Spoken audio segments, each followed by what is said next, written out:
پرندوں کا بادشاہ عقاب جب بوڑھا ہو جاتا ہے۔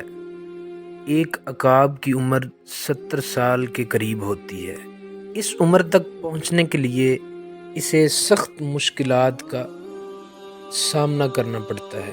جب اس کی عمر 40 ہوتی ہے تو اس کے پنجے کند ہو جاتے ہیں، جس سے وہ شکار نہیں کر پاتا۔ اس طرح اس کی مضبوط چونچ بھی عمر کے بڑھنے سے شدید ٹیڑھی ہو جاتی ہے۔ اس کے پر جس سے وہ پرواز کرتا ہے بہت بھاری ہو جاتے ہیں اور سینے کے ساتھ چپک جاتے ہیں، جس سے اڑان بھرنے میں اسے سخت دشواری کا سامنا کرنا پڑتا ہے۔ ان سب مشکلات کے ہوتے ہوئے اس کے سامنے راستے ہوتے ہیں، یا تو وہ موت کو تسلیم کر لے یا پھر 150 دن کی سخت ترین مشقت کے لیے تیار ہو جائے۔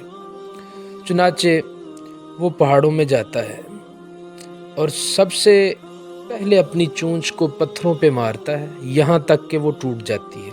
کچھ دن بعد جب نئی چونچ نکلتی ہے تو وہ اس سے اپنے سارے ناخن جٹ سے کاٹ پھینکتا ہے۔ پھر اس کے نئے ناخن نکل آتے ہیں۔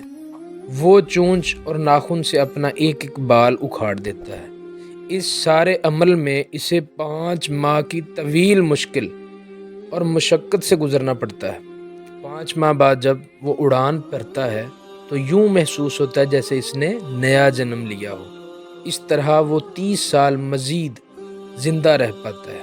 عقاب کی زندگی اور ان ساری باتوں سے ہمیں یہ سبق ملتا ہے کہ بعض دفعہ ہمارے لیے اپنی زندگی کو بدلنا بہت ضروری ہوتا ہے تاکہ ہم اس سے بہتر زندگی گزار سکیں، اگرچہ اس زندگی کو بدلنے کے لیے ہمیں سخت جدوجہد کرنی پڑتی ہے۔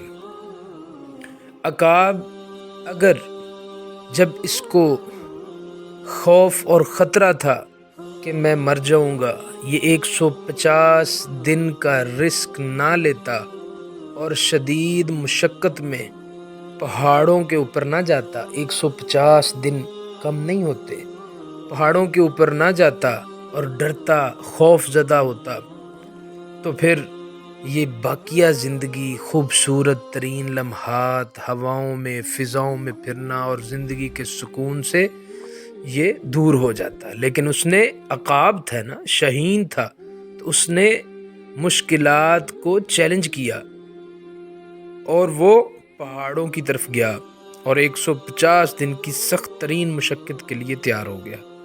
چنانچہ اس نے پہاڑوں پر جا کر اپنی چونچ کو نئی چونچ حاصل کرنے کے لیے کوشش اور جدوجہد کی اور چونچ نئی حاصل کر لی، اور اپنی چونچ کے ساتھ اپنے جسم کے بال اور ناخن اکھاڑ کر وہ بھی اللہ رب العزت نے اس کی کوشش اور جدوجہد سے اسے نئے دے دیے، تو عقاب ایک خوبصورت زندگی گزارنی شروع ہو گیا۔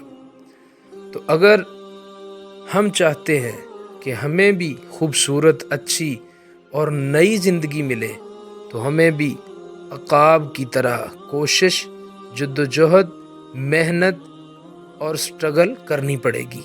اگر ہم کوشش، محنت، جدوجہد، سٹرگل نہیں کرتے تو پھر ہم بھی ان لوگوں میں شامل ہو جائیں گے جو صرف دنیا میں شکایات کرتے ہیں۔ ہم عقاب کی طرح اڑ نہیں پائیں گے اور عقاب کی طرح زندگی کو سکون نہیں دے پائیں گے۔ اللہ رب العزت نے بھی قرآن مجید فرقان حمید میں فرمایا ہے کہ وَأَلَّيْسَ لِلْإِنسَانِ إِلَّا مَا سَعَى، بے شک اللہ انسان کی کوشش، محنت اور سٹرگل اور جدوجہد کے مطابق اس کو رزلٹ اس کا دیتے ہیں، اس کا صلہ دیتے ہیں۔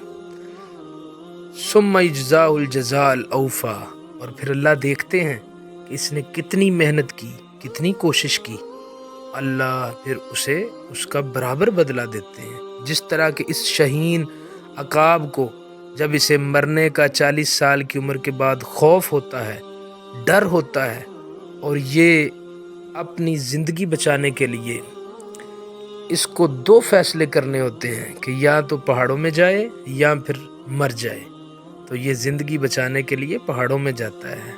اور کوشش کرتا ہے، محنت کرتا ہے، اسٹرگل کرتا ہے، آخر کار یہ عقاب جیت جاتا ہے اور اللہ اس کی محنت کا پھل دیتا ہے۔ ہمیں بھی اپنی زندگی بدلنے کے لیے محنت، کوشش، کاوش، جد و جہد، اسٹرگل، اور ہمیں بھی پہاڑوں میں جا کر سخت محنت کرنی پڑے گی۔